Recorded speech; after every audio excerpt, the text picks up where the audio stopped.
大家好，我是超子，今天给大家分享一道懒人版酸辣汤面，2-3分钟就出锅，酸辣开胃，简单营养又好吃。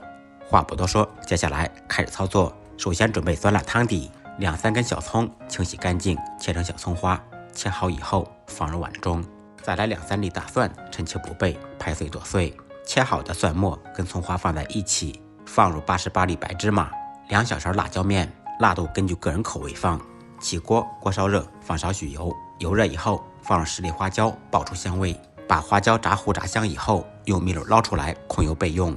炸好的花椒油浇在辣椒面、蒜末上面，刺出香味。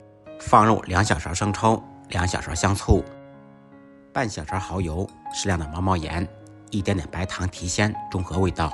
另起锅，放入1点油，油热以后，单手打入1个笨蛋。鸡蛋定型以后，晃动锅，使其受热均匀。煎好一面，趁其不备，翻过来煎另一面。家里面有条件的，可以再放入几片午餐肉或者火腿，把鸡蛋和火腿煎至4面金黄。煎好以后，把鸡蛋和火腿盛出来控油备用。不用刷锅，倒入刚烧开的凉水，开大火把水烧热。煮面条时，切记不要水开以后再下锅。当锅底冒小泡时，放入我家都爱吃的竹升面，小面条大能量，1小块就能煮1大碗。下锅以后，用筷子把面条扒拉开，继续开大火烧开锅。开锅以后加入冷水，2次开锅，2次加入冷水，这样煮的面条爽滑筋道。出锅之前放入家人喜欢吃的青菜，再煮1分钟，把青菜煮至断生。煮面条的汤是精华，可千万不要扔掉。趁热把面汤盛入碗中，使调料化开。搅拌均匀以后，香味已经出来了。